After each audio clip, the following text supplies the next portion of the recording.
This channel does not promote any violent, harmful, or illegal activities. All content provided by this channel is meant for an educational purpose only. উত্তর কলকাতার শৈলেন্দ্র সরকার স্কুলে পড়তেন বুদ্ধদেব ভট্টাচার্য। পাড়াতেই ছিল মামার বাড়ি। পাড়ার পরিচিত বাচ্চু বলে।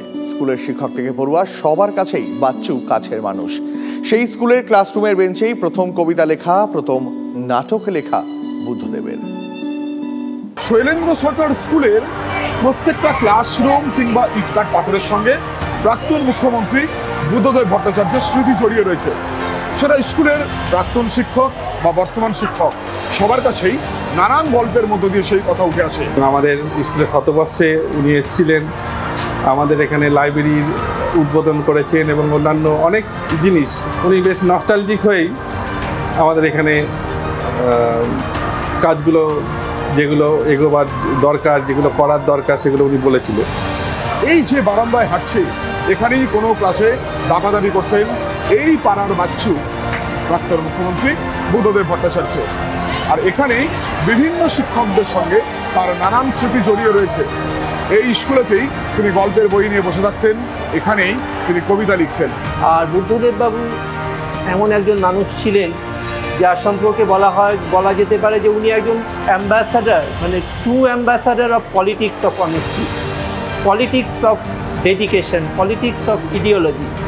এই রকম একটা অন্ধকার সময়ে বুদ্ধদেব বাবুর মতন একজন উজ্জ্বল চরিত্রের, একজন উজ্জ্বল এবং যেটাকে স্পটলেস ক্যারেক্টার যেটাকে আমরা বলি, সেই রকম একজন মানুষ কিন্তু আমাদের রাজনীতিদের পক্ষে একটা অনুপ্রেরণা। আমরা বুদ্ধদেব বাবু অনেক কিছু তার গুণ ছিলেন। উনি এই স্কুলে পড়াশুনো করেছেন এবং এই স্কুলে উনি কিছুদিন পার্ট টাইম চাকরি মনে পড়ছে না হয়তো করেছিলেন বা করার জন্য উনি এসেওছিলেন, কিন্তু তারপর হয়তো উনি অন্যদিকে চলে গেলেন। বুদ্ধদেব ভট্টাচার্য এখানেই কোনো একটি নাটক লেখার কাজে হাত দিয়েছিলেন। প্রাক্তন মুখ্যমন্ত্রী এখানেই ডিবেট শিখেছিলেন, মানে বিতর্ক। সব মিলিয়ে মুখ্যমন্ত্রী হয়েছেন, কিন্তু শৈলেন্দ্র সরকার স্কুলের প্রাক্তন, বর্তমান ছাত্র শিক্ষক সকলের কাছেই তিনি রয়ে গিয়েছেন পাড়ার বাচ্চু কিংবা ছাত্র বুদ্ধদেব ভট্টাচার্য। মুখ্যমন্ত্রী নন, স্কুলে ঢোকার আগেই ছাত্র হয়েই আসতেন এখানে। গল্প তেমনই। আমি অনেক আগে থেকে ঘোষণা করছি, রেড কার্পেট অভ্যর্থনা করে তাকে নিয়ে আসা হয়েছিল এখানে। তিনি শুনতে শুনতে আসছিলেন ঘোষণা। আমি একটু বিস্তৃত বর্ণনায় চলে গিয়েছিলাম, একটু আবেগের মধ্যে চলে গিয়েছিলাম, কারণ এই পাড়া বাচ্চু, বুদ্ধদেব ভট্টাচার্যের এই পাড়ায় তাকে বাচ্চু বলে চিনতেন সবাই।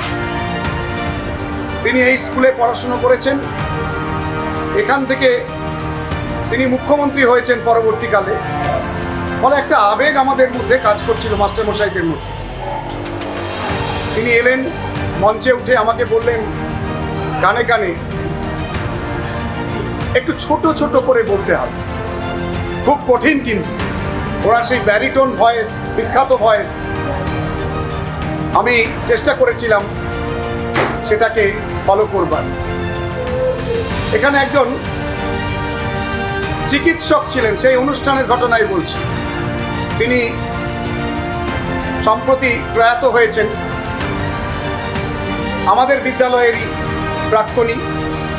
৮৮ বছর বয়সে তিনি প্রয়াত হয়েছেন এবং কোনো ফিস ছাড়াই প্রায় তিনি মানুষের সেবা করতেন।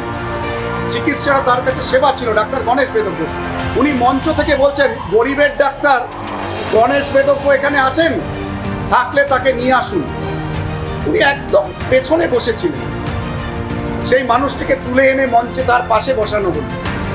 আমার আজকে এটা বলতে সত্যি আমি খুব গর্ব অনুভব করছি যে আমাদের বিদ্যালয়ের প্রাক্তন ছাত্র, তিনি মুখ্যমন্ত্রী হয়েছিলেন, কিন্তু তার পাটা ছিল কিন্তু মাটির কাছাকাছি।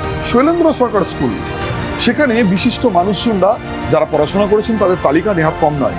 সেটা বিজ্ঞানী অশোক সেন হোক, জাস্টিস শ্যামল সেন কিংবা বুদ্ধদেব ভট্টাচার্য, যিনি প্রাক্তন মুখ্যমন্ত্রী। অসংখ্য নাম।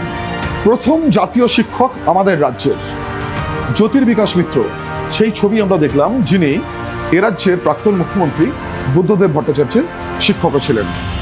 যেখানে রাজনৈতিক মতের পার্থক্য ছিল, অর্থাৎ বুদ্ধদেব ভট্টাচার্য যে বামপন্থায় বিশ্বাস করতেন, কমিউনিস্ট পার্টির সদস্য ছিলেন,